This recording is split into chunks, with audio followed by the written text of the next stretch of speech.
A game of billiards, Craig Herbertson. Not your kind of place, then? Mulholland rested his cigar on the edge of the windowsill, and we both looked out over the splendid Georgian Newtown to its tough cousin, the port of Leith. Apparently the only gaff, though, where a chap can have a smoking piece. The club, it had no other name, was a relic of some distant age. Mulholland, who seemed to spend each day constructing a new surprise for me, had his valet deliver an invitation. I was almost becoming accustomed to largesse.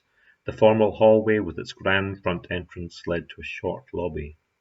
Beyond that, the stair hall, where the reception desk was manned by a gentleman whose manners had apparently been cultivated in some no-coward drama. On finding me alone and obviously socially incompetent, the gentleman had divested me of my coat, escorted me to the back drawing-room, and laid out some tea and scones. After an interval of contemplation, Mulholland put me out of my misery. The production of Glenlivet and cigars, a prelude to a long evening of dissolute bachelorhood.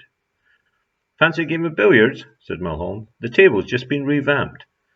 "More of a snooker man, but I'll give it a go."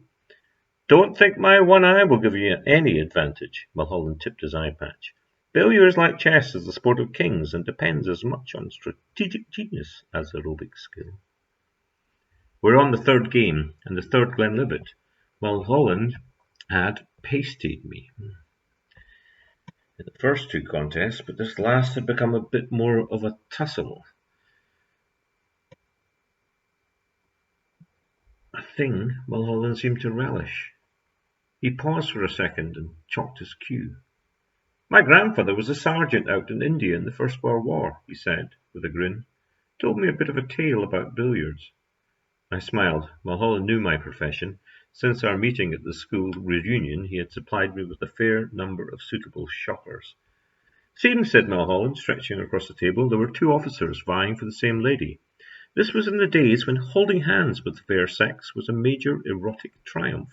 Rivals spent most of their time not saying what they wanted, and not telling anyone what they felt.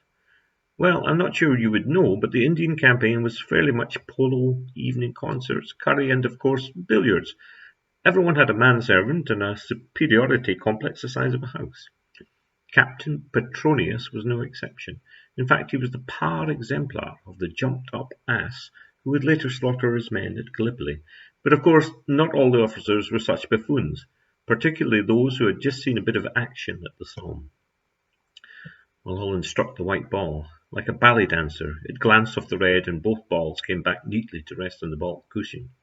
I looked on in dismay, visualizing grand disappointments on the horizon of the green baize. Mulholland tinkled a small bell, and we took a high stool next to the table. Mulholland continued. "Well, one such officer who became quite a pal of Grandad was Captain Boyd. The men worshipped him. Word had sneaked back from Flanders that Boyd had done quite a bit of legwork in the trenches. In point of fact, he led a counter-charge against a rather strong Bavarian regiment, simply in order to rescue 3 wounded men. Would have been quite so remarkable in these awful times if it hadn't transpired that he'd been ordered specifically not to, but went ahead of his own bat. There were other stories which backed up my grandad's impression. First thing Boyd had done, for example, was to consult him on how things stood with the battalion, you see. Grandad, who could be somewhat taciturn, was very impressed." A couple of Glenlivets arrived, and Mulholland relit his cigar. "Not so impressed with those measly Indian officers whose only idea of a struggle was the gait of a polo horse and the odd squabble at poker. The worst of the bunch was this Petronius. He took an instant dislike to Boyd. Captain Petronius was a large man, very well made and athletic, you see, and Boyd was not only a small man, but he'd picked up shrapnel in the right leg at the first battle of the Somme, and cut a bit of a sad figure. Petronius, whose father was some bigwig, used every opportunity to belittle Boyd. Captain Boyd said nothing in reply, partly because he couldn't, and partly because he wasn't the type. He managed somehow to convey his utter contempt to Petronius, though, and the rivalry became the talk of the camp. Everyone felt sorry for Boyd except those stuck-up idiots, and it all looked a bit sad. Then a couple of nurses were seconded from Jugopore army station, and one, I'll call her Anne, was from a very well-known family. This Anne was one of those self-sacrificing wonders who brave all sorts of dangers and diseases just to help out. She was beautiful to boot.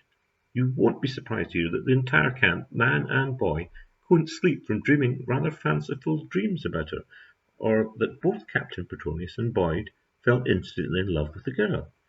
The incidence of sickness was quadrupled in a matter of days, until they put a notice out that the sergeants would be administering medicine, not the nurses.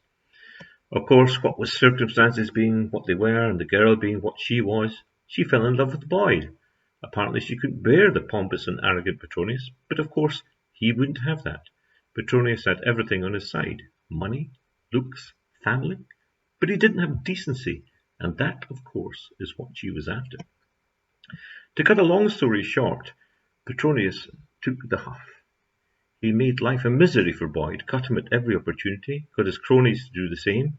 Nothing made a difference. Boyd would still be the one chatting outside her window, or pottering in her little garden on the chance she got, while Petronius made do with billiards, whisky, and hitting sepoys, which, as you will come to understand, was not very clever of him.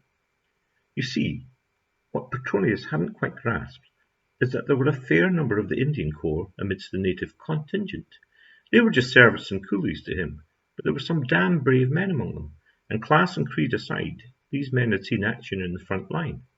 War is a great leveller, and of course, in contrast to that ass, Boyd respected the sepoys, and they he. I sipped a bit of the Glenlivet, and had a look at my possibilities on the bays. Perhaps Mulholland's story fired me up a bit, because I managed a cannon off the far cushion and followed it through with two more before I was forced to attempt a long red. Mulholland made mince of my subsequent miss, and after a few more gasps, the third game was slipping away before my eyes as he continued.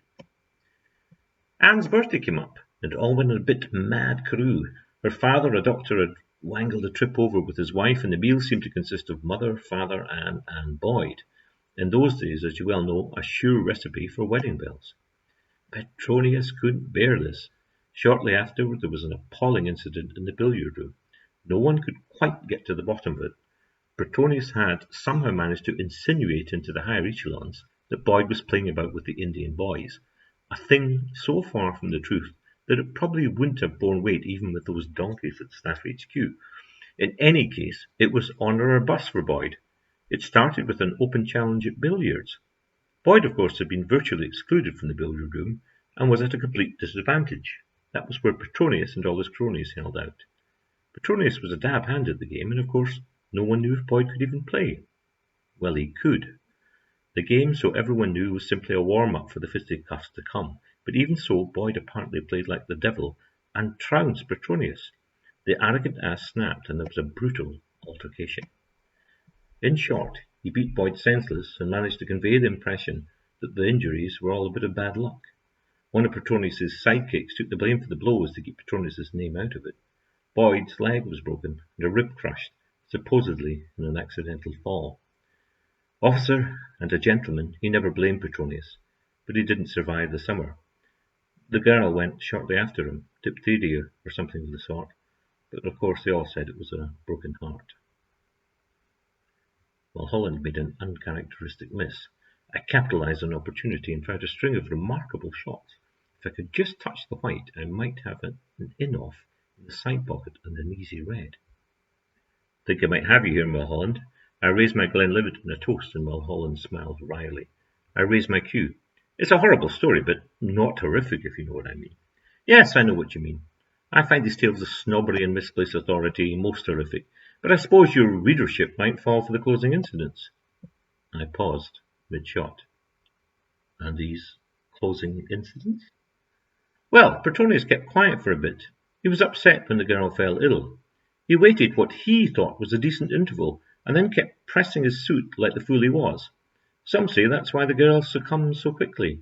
He got in the habit of proclaiming his love for her in a fairly public fashion, and the sepoys must have picked up on something he said about love itself.